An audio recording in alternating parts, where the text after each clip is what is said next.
So hello guys, welcome back to my channel. और आज का ये वीडियो काफ़ी इंपॉर्टेंट होने वाला है क्योंकि आज के इस वीडियो में हम ऐसे जीके एमसीक्यू की बात करने वाले हैं जो काफ़ी इंपॉर्टेंट है पेपर के पॉइंट ऑफ व्यू। तो ये सभी क्वेश्चन के आंसर को अच्छी तरह से याद में रख लेना और डिटेल में पढ़ने वाले हैं, ताकि अगर इसमें से रिलेटेड कोई भी क्वेश्चन आए तो हम आसानी उसे हल कर सके और उसका जवाब दे सके। तो सभी क्वेश्चन के आंसर अच्छी तरह से याद में रख लेना है। तो शुरुआत करते हैं आज के हमारे इस जीके स्टडी की। तो सबसे पहला प्रश्न है कि कथकली किस राज्य का नृत्य है? तो इसका सही जवाब है केरल राज्य का। कथकली जो है वो केरल राज्य का एक नृत्य है। इंपॉर्टेंट प्रश्न है ये। अब की पॉइंट पे बात कर लेते हैं कि कथकली भारत के राज्य यानी केरल राज्य का एक प्रसिद्ध शास्त्रीय नृत्य नाटिका है, यानी डांस ड्रामा है। इसकी जड़ें केरल की प्राचीन नृत्य और नाट्य परंपराओं में से है और यह 17वीं शताब्दी में विकसित हुआ था। अब यह महाभारत यानी कथकली महाभारत और रामायण जैसे पौराणिक ग्रंथों पर आधारित होता है। तो ये तीनों पॉइंट को याद में रख लेना है। नेक्स्ट क्वेश्चन है कि बिहू नृत्य किस राज्य से संबंधित है? तो इसका सही जवाब है असम राज्य से। बिहू का संबंध है असम राज्य से। अब हम इम्पोर्टेंट की पॉइंट पे बात कर लेते हैं कि बिहू नृत्य भारत के असम राज्य का एक प्रसिद्ध और स्वदेशी लोक नृत्य है। बिहू जो है वो भारत के असम राज्य का एक प्रसिद्ध और स्वदेशी लोक नृत्य है। यह असमिया लोगों की सांस्कृतिक पहचान का प्रतीक है। बिहू नृत्य जो है वो असमिया लोगों की सांस्कृतिक पहचान का प्रतीक है। बिहू जो है वो त्योहारों के दौरान किया जाता है, जैसे कि नए साल और फसल की कटाई से यह नृत्य जो है वो जुड़ा हुआ है। सो ये तीनों पॉइंट को अच्छी तरह से याद में रख लेना है। अब नेक्स्ट प्रश्न है कि शांति का नोबेल कहाँ दिया जाता है? तो इसका सही जवाब है ओस्लो शहर में। शांति का जो नोबेल पुरस्कार है वो ओस्लो शहर में दिया जाता है। तो की पॉइंट्स पे बात कर लेते हैं, यानी और इम्पोर्टेंट कि शांति का नोबेल पुरस्कार नॉर्वे की राजधानी ओस्लो में दिया जाता है। यह ओस्लो सिटी हॉल में एक औपचारिक समारोह में प्रदान किया जाता है। यह ओस्लो सिटी हॉल में एक औपचारिक समारोह में प्रदान किया जाता है। ओस्लो में नोबेल शांति केंद्र यानी नोबेल पीस सेंटर भी स्थित है। सो ये तीनों पॉइंट याद में रख लें। अब नेक्स्ट प्रश्न है कि कौन सी बीमारी इंसुलिन की कमी से होती है? ये क्वेश्चन इंपॉर्टेंट है और पेपर में बार बार आया हुआ भी है। तो वो है मधुमेह। इंसुलिन की कमी से हमें मधुमेह नामक बीमारी होती है। मधुमेह यानी होता है डायबिटीज़। अब की पॉइंट्स पे अच्छी तरह से बात कर लेते हैं। तो इंसुलिन की कमी से मुख्य रूप से डायबिटीज़ यानी मधुमेह की बीमारी होती है। शरीर या तो इंसुलिन बनाता नहीं या फिर सही से उसका इस्तेमाल नहीं कर पाता, जिससे खून में शुगर यानी ग्लूकोज का स्तर बढ़ जाता है, जिसे हाइपरग्लाइसेमिया कहते हैं। खून में शक्कर की मात्रा बढ़ने को हम हाइपरग्लाइसेमिया कहते हैं। अब यह स्थिति लंबे समय में कई गंभीर स्वास्थ्य समस्याओं को जन्म दे सकती है। ये याद में रखना है कि यह जो बीमारी है यानी यह जो स्थिति है खून में शक्कर बढ़ने की, यह कई गंभीर स्वास्थ्य समस्याओं को जन्म दे सकती है। तो ये पॉइंट्स को भी अच्छी तरह से याद में रख लेना है। तो ये तीनों पॉइंट को याद में रख लें। अब नेक्स्ट प्रश्न है कि दमा यानी अस्थमा का संबंध किस अंग से है? तो वह अंग है फेफड़ा। दमा का जो संबंध है वो फेफड़े से है। अब दमा मुख्य रूप से फेफड़े और उसके अंदर हवा ले जाने वाले वायुमार्गों को प्रभावित करने वाली बीमारी है। दमा होने पर आपके फेफड़े के अंदर हवा ले जाने वाली नलियां संवेदनशील हो जाती है और उसमें सूजन आ जाती है। दमा होने पर जो फेफड़े के अंदर श्वास हवा ले जाने वाली जो नलिका है वो संवेदनशील हो जाती है और उसमें सूजन आ जाती है। इन वायुमार्गों के आसपास की मांसपेशियां कस जाती है, जिससे नलियां और पतली हो जाती है। वायुमार्गों के आसपास की जो मांसपेशियां वो कस जाती है, जिसमें नलियां और पतली हो जाती है और वायुमार्ग की परत में अतिरिक्त बलगम निकलता है, जिससे हवा का अंदर बाहर जाना और भी कठिन हो जाता है। वायुमार्ग की परत में बलगम जमा निकलता है, जिससे हवा का आना जाना और भी कठिन हो जाता है। तो ये चारों पॉइंट को अच्छी तरह से याद में रख लेना है। चारों पॉइंट इंपॉर्टेंट है। अब नेक्स्ट क्वेश्चन है कि भारत का सबसे ऊंचा जलप्रपात कौन सा है? तो वो है कुंचिकल जलप्रपात। भारत का सबसे ऊंचा जलप्रपात है कुंचिकल जलप्रपात। अब की पॉइंट्स को याद में रख लेते हैं कि कुंचिकल जलप्रपात भारत का सबसे ऊंचा झरना है। अब यह कर्नाटक के शिमोगा जिले में वराई नदी द्वारा बनाया गया है। याद में रख लेना है कि कुंचिकल जलप्रपात जो है वो वराई नदी द्वारा बनाया गया है कर्नाटक में। अब इसकी जो ऊंचाई है वो लगभग 455 मीटर है। इसकी ऊंचाई है 455 मीटर। यह भारत का सबसे ऊंचा सीढ़ीदार जलप्रपात है। यह भारत का सबसे ऊंचा सीढ़ीदार जलप्रपात है। यह एशिया का दूसरा सबसे बड़ा जलप्रपात है। याद में रख लेना है, यह एशिया का दूसरा सबसे बड़ा जलप्रपात भी है। तो ये सभी पॉइंट्स को याद में रख ले, सभी पॉइंट्स इंपॉर्टेंट है पेपर के पॉइंट ऑफ व्यू। अब नेक्स्ट प्रश्न है कि सामान्य व्यक्ति के रक्त का पीएच मान कितना होता है? तो वो होता है 7.4 का।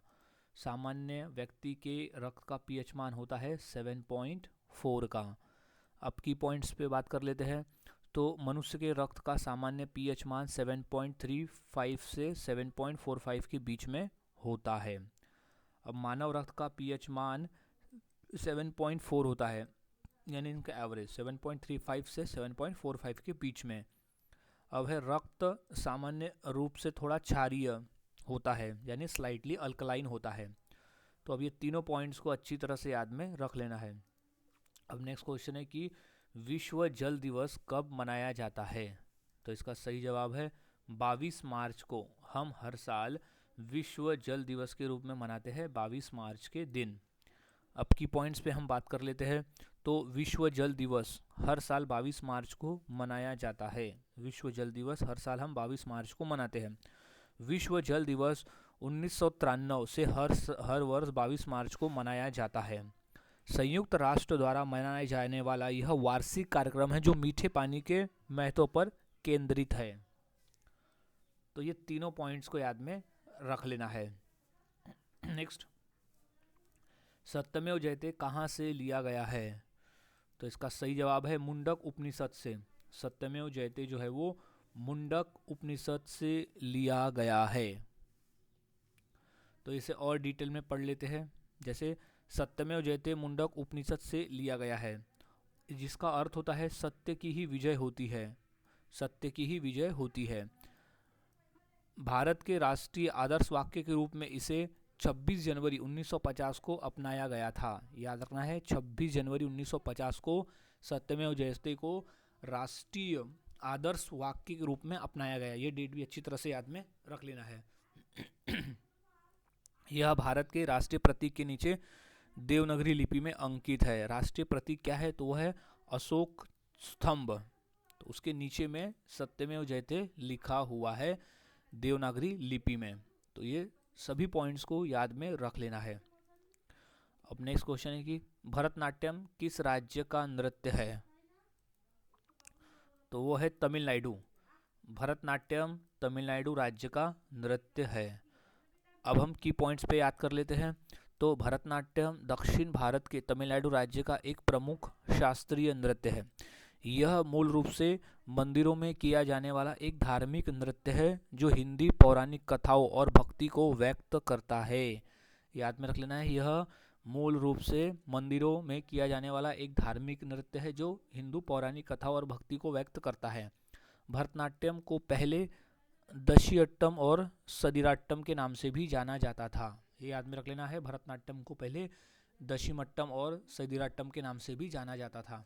नेक्स्ट प्रश्न है कि कथकली किस राज्य का नृत्य है?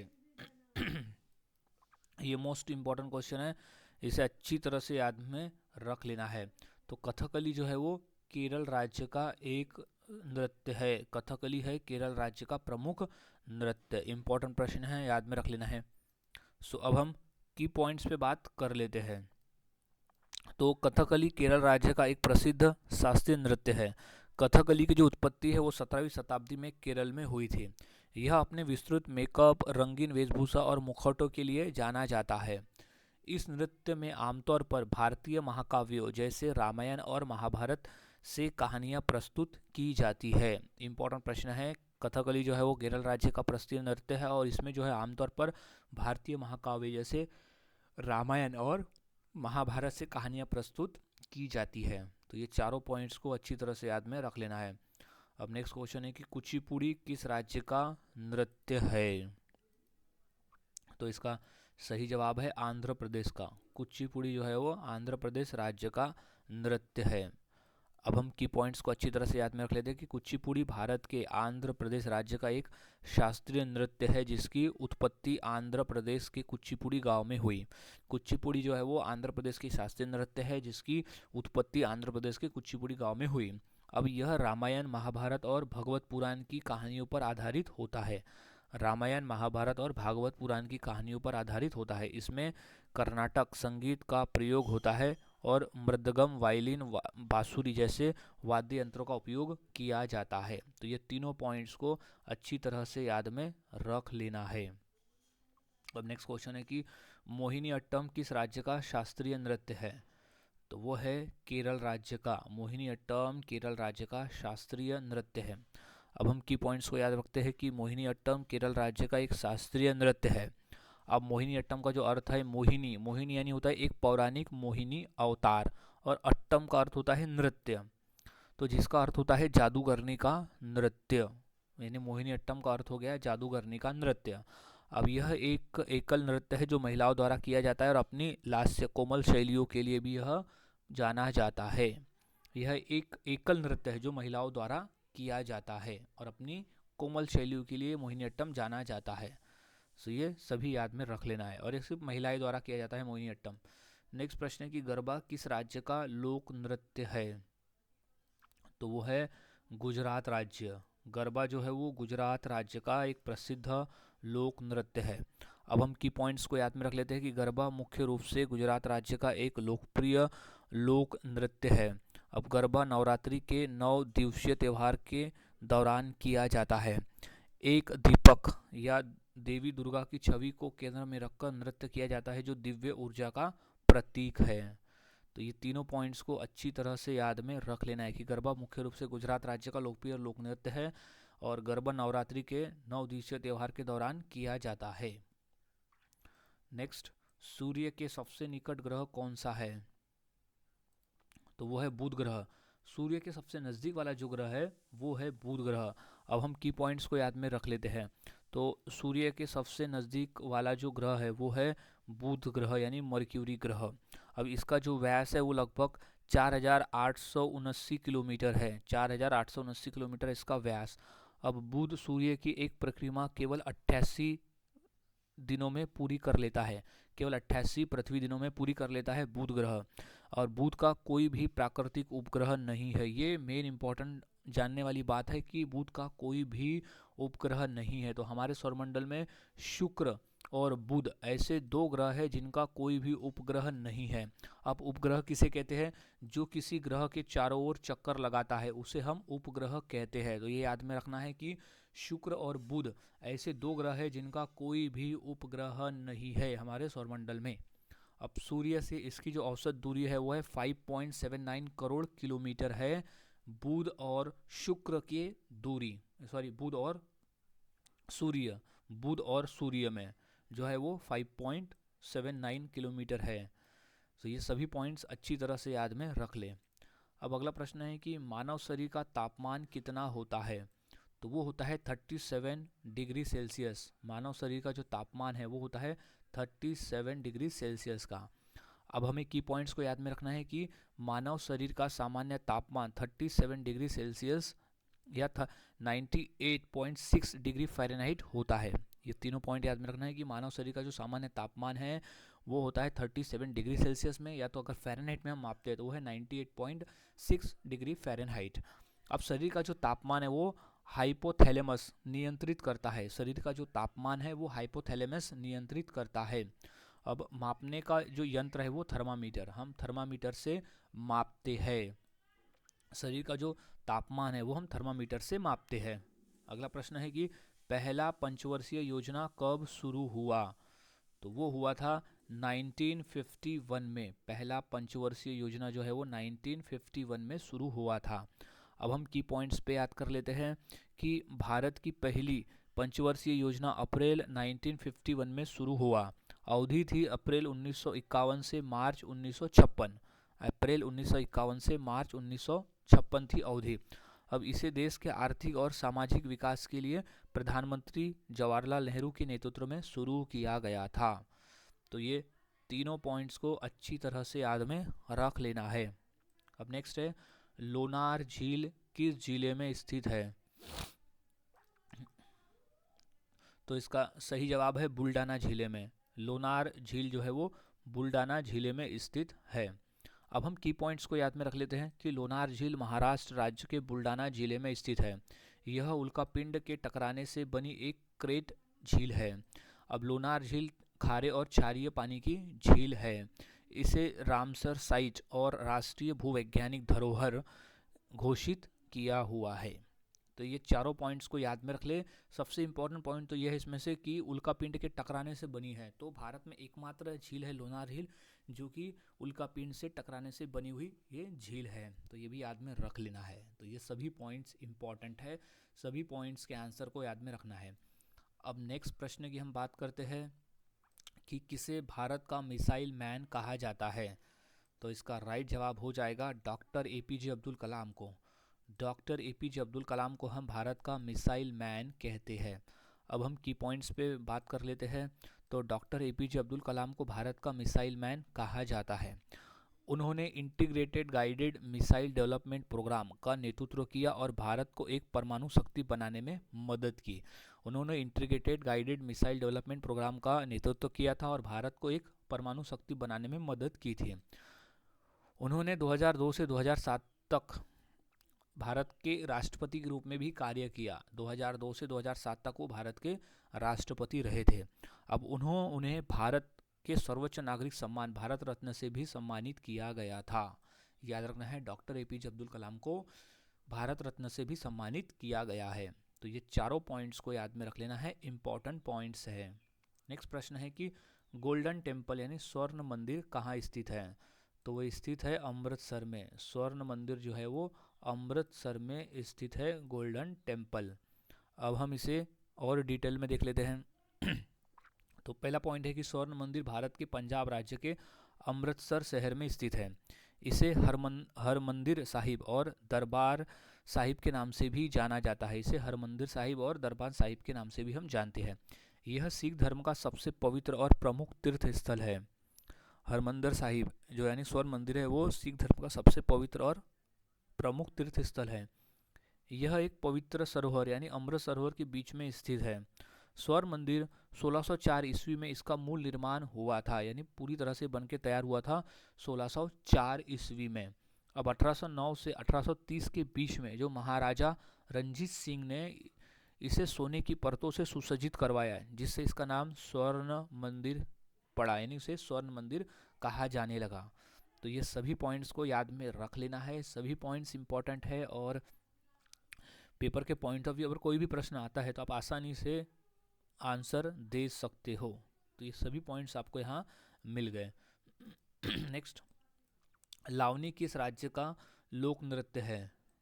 तो सही जवाब है महाराष्ट्र राज्य का। लावनी जो है वो महाराष्ट्र राज्य का एक लोक नृत्य है। तो लावनी महाराष्ट्र राज्य का एक प्रसिद्ध लोक नृत्य है। लावनी पारंपरिक गीत और नृत्य का एक संयोजन है जो विशेष रूप से एक ताल वाद्य ढोलकी की थाप पर किया जाता है। अब लावनी शब्द लावण्य शब्द से बना है जिसका अर्थ है सुंदरता। लावनी जो शब्द है वो लावण्य से जुड़ा हुआ है जिसका अर्थ है सुंदरता। यह मराठी लोकमंच यानी मराठी रंगमंच तमाशा का एक अहम हिस्सा है। तो ये चारों पॉइंट्स को अच्छी तरह से याद में रख लेना है, चारों पॉइंट इंपॉर्टेंट है। अब नेक्स्ट क्वेश्चन है कि घूमर किस राज्य का प्रसिद्ध लोक नृत्य है? तो घूमर जो है वो राजस्थान का है। घूमर राजस्थान राज्य का प्रसिद्ध लोक नृत्य है। अब हम की पॉइंट्स पे बात कर लेते हैं कि घूमर राजस्थान का एक परंपरागत लोक नृत्य है। इसका विकास भील जनजाति ने माँ सरस्वती की आराधना के लिए किया था और फिर बाद में बाकी राजस्थानी बिरादरियों ने इसे अपना लिया था। याद रखना है, घूमर जो है वो भील जनजाति ने माँ सरस्वती की आराधना के लिए शुरू किया था, लेकिन बाद में फिर राजस्थान के अन्य बिरादरियों ने भी इसे अपना लिया। अब यह नाच जो है मुख्यतः महिलाएं घूंघट लगाकर और एक घुमावदार पोशाक जिसे घाघरा कहते हैं वो पहनकर करती है। तो ये तीनों पॉइंट को याद में रख लें। नेक्स्ट है कि बिहू नृत्य किस राज्य से संबंधित है? तो इसका सही जवाब है असम राज्य से। बिहू जो है वो असम राज्य से संबंधित है। अब हम की पॉइंट्स पे बात कर लेते हैं कि बिहू नृत्य भारत के असम राज्य का एक प्रसिद्ध और स्वदेशी लोक नृत्य है जो बिहू उत्सव से जुड़ा है। यह असमिया लोगों की सांस्कृतिक पहचान का प्रतीक है। बिहू नृत्य जो है वो असमिया लोगों की सांस्कृतिक पहचान का प्रतीक है। बिहू त्योहारों के दौरान किया जाता है जो कि नए साल और फसल की कटाई से जुड़ा हुआ है, और इसमें ढोल, पेपा और गगना जैसे वाद्य यंत्रों का उपयोग किया जाता है। तो ये चारों पॉइंट्स को अच्छी तरह से याद में रख लेना है। नेक्स्ट प्रश्न है कि कालबेलिया नृत्य किस राज्य से संबंधित है? तो इसका सही जवाब है राजस्थान राज्य। कालबेलिया जो है वो राजस्थान राज्य से संबंधित है। अब हम की पॉइंट्स पे बात कर लेते हैं कि कालबेलिया नृत्य मुख्य रूप से राजस्थान राज्य से संबंधित है। कालबेलिया नृत्य थार रेगिस्तान की कालबेलिया जनजाति द्वारा किया जाने वाला एक प्रसिद्ध लोक नृत्य है। अब 2010 में यूनेस्को की अमूर्त सांस्कृतिक विरासत सूची में इसे शामिल किया गया है। अब इसे सपेरा नृत्य भी कहते हैं। तो कालबेलिया नृत्य जो है वो कालबेलिया जनजाति द्वारा किया जाता है। तो ये चारों पॉइंट्स को अच्छी तरह से याद में रख लेना है क्योंकि चारों पॉइंट इंपॉर्टेंट है पेपर के पॉइंट ऑफ व्यू। नेक्स्ट है कि राउफ नृत्य किस राज्य का है? तो इसका सही जवाब है जम्मू कश्मीर का। राउफ जो है वो जम्मू कश्मीर राज्य का प्रसिद्ध नृत्य है। अब इसके की पॉइंट्स पे बात कर लेते हैं कि राउफ नृत्य मुख्य रूप से जम्मू और कश्मीर का एक प्रसिद्ध लोक नृत्य है। यह कश्मीर घाटी की महिलाओं द्वारा वसंत ऋतु, फसल की कटाई और ईद जैसे त्योहारों पर किया जाता है। इसमें दो पंक्तियों में महिलाएं एक दूसरे के सामने खड़ी होकर सरल लयबद्ध फुटवर्क करती है।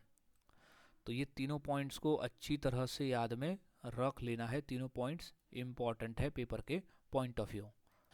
सो अब नेक्स्ट क्वेश्चन है, विश्व की सबसे लंबी नदी कौन सी है? तो इसका इंपॉर्टेंट प्रश्न है, ये पेपर में हाल ही में क्वेश्चन पूछा गया था। तो इसका सही जवाब है नील नदी। विश्व की सबसे लंबी नदी है नील नदी। अब की पॉइंट्स पे हम बात करते हैं कि विश्व की सबसे लंबी नदी का नाम है नील नदी। याद रखना है यह लगभग 6,650 किलोमीटर लंबी है। 6,650 किलोमीटर लंबी है यह नदी। अब यह उत्तर पूर्वी अफ्रीका में 11 देशों से होकर बहती है। यह उत्तर पूर्वी देशों में अफ्रीका में 11 देशों से होकर बहती है। इस नदी का जो उद्गम है वो विक्टोरिया झील है। इस नदी का जो उद्गम है वो विक्टोरिया झील माना जाता है। अब यह भूमध्य सागर में गिरती है। नदी जो है वो नील नदी विश्व की सबसे लंबी नदी है जो कि भूमध्य सागर में जाकर गिरती है अंत में। तो ये सभी पॉइंट्स को अच्छी तरह से याद में रख लेना है। अब नेक्स्ट क्वेश्चन है कि थार मरुस्थल किस राज्य में स्थित है? तो इसका सही जवाब है राजस्थान राज्य में है। थार मरुस्थल जो है वो राजस्थान राज्य में स्थित है। अब हम की पॉइंट्स पे बात कर लेते हैं कि थार मरुस्थल मुख्य रूप से भारत के राजस्थान राज्य में स्थित है। यह गुजरात, पंजाब और हरियाणा के दक्षिण हिस्सों के साथ साथ पाकिस्तान के पंजाब और सिंध प्रांतों तक भी फैला है। याद रखना है कि थार मरुस्थल जो है वो भारत में गुजरात, पंजाब, हरियाणा और दक्षिणी हिस्सों के साथ साथ गुजरात का जो पंजाब का जो पाकिस्तान के पंजाब और सिंध प्रांतों तक भी यह फैला हुआ है। भारत में इसका लगभग 60% हिस्सा राजस्थान में है। इसे महान भारतीय मरुस्थल के नाम से भी जाना जाता है। तो ये चारों पॉइंट्स को अच्छी तरह से याद में रख लेना है। नेक्स्ट, भारत का सबसे बड़ा बांध कौन सा है? तो इसका सही जवाब है टिहरी बांध। भारत का सबसे बड़ा बांध है टिहरी बांध। अब हम की पॉइंट्स पे बात कर लेते हैं कि भारत का सबसे बड़ा बांध है टिहरी बांध। यह उत्तराखंड के टिहरी गढ़वाल जिले में भागीरथी नदी पर बना हुआ है। किस पर बना हुआ है? टिहरी नदी पर। टिहरी जो बांध है वह भागीरथी नदी पर बना हुआ बांध है टिहरी गढ़वाल जिले में। अब इसकी जो ऊंचाई है वो है 260.5 मीटर। 260.5 मीटर है, जबकि इसकी लंबाई है 575 मीटर। यह जल विद्युत उत्पादन, सिंचाई एवं पेयजल आपूर्ति में महत्वपूर्ण भूमिका निभाता है। तो ये चारों पॉइंट्स को अच्छी तरह से याद में रख लेना है, चारों पॉइंट इंपॉर्टेंट है पेपर के पॉइंट ऑफ व्यू। अब नेक्स्ट क्वेश्चन है कि किस नदी को बंगाल का शोक कहा जाता है? तो इसका सही जवाब है दामोदर नदी को। दामोदर नदी को बंगाल का शोक कहा जाता है। अब हम की पॉइंट्स को याद में रख लेते हैं कि दामोदर नदी को बंगाल का शोक कहा जाता है। ऐतिहासिक रूप से यह झारखंड और पश्चिम बंगाल के मैदानी इलाकों में विनाशकारी बाढ़ लाती है। याद में रख लेना है कि दामोदर नदी जो है वो झारखंड और पश्चिम बंगाल के मैदानी इलाकों में विनाशकारी बाढ़ लाती है। दामोदर नदी झारखंड के लातेहार जिले से निकलती है। अब दामोदर घाटी निगम की स्थापना के बाद बाढ़ नियंत्रण के उपाय किए गए जिसमें से स्थिति सुधरी है। तो ये सभी पॉइंट्स को अच्छी तरह से याद में रख लेना है। अब नेक्स्ट पॉइंट है कि विद्युत धारा की इकाई क्या है? तो इसका सही जवाब है एम्पियर। विद्युत धारा की जो इकाई है वो होती है एम्पियर में। अब हम की पॉइंट्स को अच्छी तरह से याद में रख लेते हैं। तो विद्युत धारा यानी इलेक्ट्रिक करंट की जो एसआई इकाई है वो है एम्पियर में। विद्युत धारा की जो एसआई इकाई है वो है एम्पियर में। इसे ए अक्षर से भी दर्शाया जाता है। एम्पियर को ए अक्षर से दर्शाते हैं। अब यह एक कूलम्ब यानी एक एम्पियर एक कूलम्ब आवेश के प्रति सेकंड प्रवाह के बराबर होती है।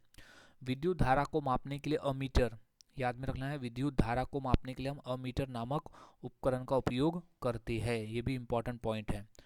सो अब अच्छी तरह से याद में रख लेना है ये चारों पॉइंट्स को। अब नेक्स्ट क्वेश्चन है कि छोलिया नृत्य किस राज्य से संबंधित है? तो वो संबंधित है उत्तराखंड से। छोलिया नृत्य का संबंध है उत्तराखंड से। अब हम की पॉइंट्स को याद में रख लेते हैं कि छोलिया नृत्य भारत के उत्तराखंड राज्य के कुमाऊं क्षेत्र में एक प्रसिद्ध और पारंपरिक लोक नृत्य है। इम्पोर्टेंट प्रश्न है। अब यह एक तलवार नृत्य है जो तलवारों की लड़ाई का नाटकीय चित्रण करता है। छोलिया नृत्य की उत्पत्ति भारतीय राज्य उत्तराखंड के कुमाऊं मंडल और नेपाल के सुदूर पश्चिम प्रांत से हुई थी। तो ये तीनों पॉइंट्स को अच्छी तरह से याद में रख लेना है। तीनों पॉइंट इंपॉर्टेंट है पेपर के point of view. So next question है कि काशी विश्वनाथ मंदिर कहाँ स्थित है? तो इसका सही जवाब हो जाएगा वाराणसी में स्थित है। काशी विश्वनाथ मंदिर जो है वो वाराणसी में स्थित मंदिर है। अब की पॉइंट्स पे बात कर लेते हैं कि काशी विश्वनाथ मंदिर उत्तर प्रदेश के वाराणसी में स्थित है। यह मंदिर पवित्र नदी गंगा के पश्चिमी तट पर है। अब यह 12 ज्योतिर्लिंगों में से एक है। काशी विश्वनाथ जो है वो 12 ज्योतिर्लिंगों में से एक है। भगवान शिव को समर्पित सबसे पवित्र और प्रसिद्ध मंदिरों में इसे गिना जाता है। तो ये चारों पॉइंट्स को अच्छी तरह से याद में रख लेना है। अब नेक्स्ट क्वेश्चन है कि सोमनाथ मंदिर कहाँ स्थित है? तो इसका सही जवाब है गुजरात राज्य में। सोमनाथ मंदिर स्थित है गुजरात राज्य में। अब हम की पॉइंट्स पे बात कर लेते हैं कि सोमनाथ मंदिर भारत के गुजरात राज्य के गिर सोमनाथ जिले में वेरावल के पास समुद्र तट पर स्थित है। यह भगवान शिव के 12 ज्योतिर्लिंगों में से पहला माना जाता है। सोमनाथ मंदिर जो है वो गुजरात राज्य में है जो कि भगवान शिव को समर्पित है और 12 ज्योतिर्लिंगों में से पहला माना जाता है। अगर हम 12 ज्योतिर्लिंग गिने तो पहला नाम आएगा सोमनाथ मंदिर का। अब यह अरब सागर के किनारे स्थित है। सोमनाथ मंदिर जो है वो अरब सागर के किनारे स्थित है। तो अब ये तीनों पॉइंट्स को अच्छी तरह से याद में रख लेना है। अब नेक्स्ट क्वेश्चन है कि लाल ग्रह किसे कहा जाता है? तो इसका सही जवाब है मंगल ग्रह को कहते हैं। लाल ग्रह जो है वह मंगल ग्रह को कहते हैं। अब हम की पॉइंट्स पे बात कर लेते हैं कि मंगल ग्रह को हम लाल ग्रह यानी रेड प्लैनेट कहा जाता है। इसकी सतह पर मौजूद आयरन ऑक्साइड के कारण इसका जो रंग है वो लाल नारंगी दिखाई देता है। इसके दो छोटे चंद्रमा है फोबोस और डिमोस। फोबोस और डिमोस है दो चंद्रमा जिस वजह से जो है मंगल जो है वो लाल कलर का हमें दिखाई देता है। तो ये सभी पॉइंट्स याद में रख लेना है। अब नेक्स्ट क्वेश्चन है कि चंद्रमा पर पहला कदम रखने वाला मानव कौन था? तो इसका सही जवाब है नील आर्मस्ट्रॉन्ग। चंद्रमा पर पहला कदम रखने वाला जो पहला मानव था वो था नील आर्मस्ट्रॉन्ग। सो अब हम की पॉइंट्स पे बात कर लेते हैं। तो चंद्रमा पर पहला कदम रखने वाला जो मानव था वो था नील आर्मस्ट्रॉन्ग। अब 20 जुलाई 1969 को नासा के अपोलो 11 मिशन के कमांडर के रूप में चंद्रमा पर वह उतरे थे। 20 जुलाई 1969 को नासा के अपोलो 11 मिशन के कमांडर के रूप में नील आर्मस्ट्रॉन्ग चंद्रमा पर पहला कदम उन्होंने रखा था। अब उनके साथ में बज एल्ड्रिन भी थे जो कि चंद्रमा पर उतरे थे, जो कि वो दूसरे व्यक्ति थे। नील आर्मस्ट्रॉन्ग पहले व्यक्ति थे और दूसरे व्यक्ति थे बज एल्ड्रिन। तो ये तीनों पॉइंट्स को याद में रख लेना है, इंपॉर्टेंट पॉइंट्स है। नेक्स्ट प्रश्न है कि राष्ट्रीय शिक्षक दिवस कब मनाया जाता है? तो वह हम हर साल 5 सितंबर को राष्ट्रीय शिक्षक दिवस के रूप में मनाते हैं। अब क्यों मनाते हैं ये हम की पॉइंट्स के जरिए जान लेते हैं। तो भारत में राष्ट्रीय शिक्षक दिवस हर साल 5 सितंबर को मनाया जाता है। अब राष्ट्रीय शिक्षक दिवस भारत के दूसरे राष्ट्रपति और हमारे देश के पहले उपराष्ट्रपति और दूसरे राष्ट्रपति और महान शिक्षाविद डॉक्टर सर्वपल्लवी राधाकृष्णन के जन्मदिन के सम्मान में मनाया जाता है। याद में रखना है, डॉक्टर सर्वपल्लवी राधाकृष्णन जी की याद में हम 5 सितंबर को राष्ट्रीय शिक्षक दिवस के रूप में मनाते हैं। वो हमारे देश के पहले उपराष्ट्रपति और दूसरे राष्ट्रपति थे। अब दुनिया भर में विश्व शिक्षक दिवस जो है वो 5 अक्टूबर को मनाया जाता है। याद में रख लेना है डिफरेंस को कि राष्ट्रीय शिक्षक दिवस है 5 सितंबर और राष्ट्रीय शिक्षक दिवस 5 सितंबर और विश्व शिक्षक दिवस है 5 अक्टूबर के दिन। तो ये दोनों पॉइंट को याद में रखें। नेक्स्ट, हीराकुंड बांध किस नदी पर स्थित है? तो वो नदी है महानदी। हीराकुंड बांध जो है वो महानदी पर बना हुआ बांध है। अब हम की पॉइंट्स को याद में रख लेते हैं। तो हीराकुंड बांध भारत के उड़ीसा राज्य में महानदी पर स्थित है। यह दुनिया का सबसे लंबा मिट्टी का बांध है जिसकी कुल लंबाई है 25.8 किलोमीटर। यह दुनिया का सबसे लंबा मिट्टी का बांध है जो कि जिसकी लंबाई है 25.8 किलोमीटर। हीराकुंड बांध का निर्माण जो है 1957 में हुआ था। इसका उद्देश्य था, यानी इस बांध को बनाने का उद्देश्य था बाढ़ नियंत्रण करना, सिंचाई और जल विद्युत उत्पादन था इसका उद्देश्य इस बांध को बनाने का। सो याद में रख लीजिए चारों पॉइंट्स को। नेक्स्ट, भारत में जीएसटी कब लागू हुआ? तो इसका सही जवाब है सन 2017 में। भारत में जीएसटी जो है वो सन 2017 में लागू हुआ। अब हम की पॉइंट्स की बात कर लेते हैं। तो भारत में 1 जुलाई 2017 से जीएसटी लागू हुआ। जीएसटी को 101वें संशोधन अधिनियम के रूप में पारित किया गया था। भारत के राष्ट्रपति ने 12 अप्रैल 2017 को केंद्रीय जीएसटी कानून को स्वीकृति दी। 12 अप्रैल 2017 को केंद्रीय जीएसटी कानून को स्वीकृति दी। अब संविधान का अनुच्छेद 279A जीएसटी परिषद यानी जीएसटी काउंसिल के गठन से संबंधित है।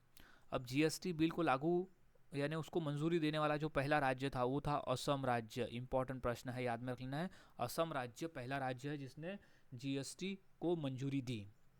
तो ये सभी पॉइंट इंपॉर्टेंट है, जीएसटी पर आधारित सभी पॉइंट्स को याद में रख लेना है। जीएसटी का मतलब होता है कि goods and services tax. Next, सौरमंडल का सबसे गर्म ग्रह कौन सा है? तो गर्म ग्रह है शुक्र ग्रह। सौरमंडल का सबसे गर्म ग्रह का नाम है शुक्र ग्रह। अब हम की पॉइंट्स पे बात कर लेते हैं। तो सौरमंडल का जो सबसे गर्म ग्रह है उसका नाम है शुक्र ग्रह।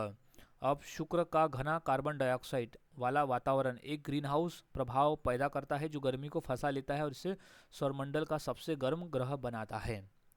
अब शुक्र की सलाह पर औसत तापमान लगभग 264 डिग्री सेल्सियस होता है जिसमें शीशा भी पिघल सकता है। याद में रख लेना है 264 डिग्री सेल्सियस का होता है तापमान शुक्र ग्रह पर उसकी सरफेस पर। तो ये सभी पॉइंट्स याद में रख लेने हैं। अब नेक्स्ट क्वेश्चन की बात करते हैं कि अंतर्राष्ट्रीय श्रमिक दिवस कब मनाया जाता है? तो इसका सही जवाब हो जाएगा हम हर साल मनाते हैं 1 मई के दिन। अंतर्राष्ट्रीय श्रमिक दिवस जो है वो हम हर साल 1 मई को मनाते हैं। अब की पॉइंट्स को याद में रख लेते हैं कि 1 मई को मुख्य रूप से अंतर्राष्ट्रीय मजदूर दिवस मनाया जाता है। अब यूरोप में 14 जुलाई 1988 को पेरिस में सोशलिस्ट पार्टियों की अंतर्राष्ट्रीय कांग्रेस ने 1 मई को मजदूरों के लिए अंतर्राष्ट्रीय एकता और एकजुटता का श्रमिक दिवस घोषित किया था। भारत में पहला मजदूर दिवस 1923 में चेन्नई में मनाया गया था। भारत में जो पहला मजदूर दिवस है वो 1923 में चेन्नई में मनाया गया था। तो ये सभी पॉइंट्स को याद में रख लेना है। सभी पॉइंट्स इंपॉर्टेंट है पेपर के point of view. So guys आज की इस वीडियो में हमने ऐसे इंपॉर्टेंट क्वेश्चन देखे जो काफ़ी इंपॉर्टेंट थे पेपर के पॉइंट ऑफ व्यू। तो यहाँ सभी क्वेश्चंस के आंसर को अच्छी तरह से याद में रख लेना है, सभी क्वेश्चन इंपॉर्टेंट है और हमने डिटेल में पढ़ा ताकि कोई भी क्वेश्चन आए सो आप आसानी से हल कर सको। सो मिलता हूँ ऐसे ही और नए जीके क्वेश्चंस के साथ अगली वीडियो में। तब तक के लिए चैनल के साथ बने रहे, वीडियोस को देखते रहे और इसी तरह से जीके की प्रैक्टिस करते रहे।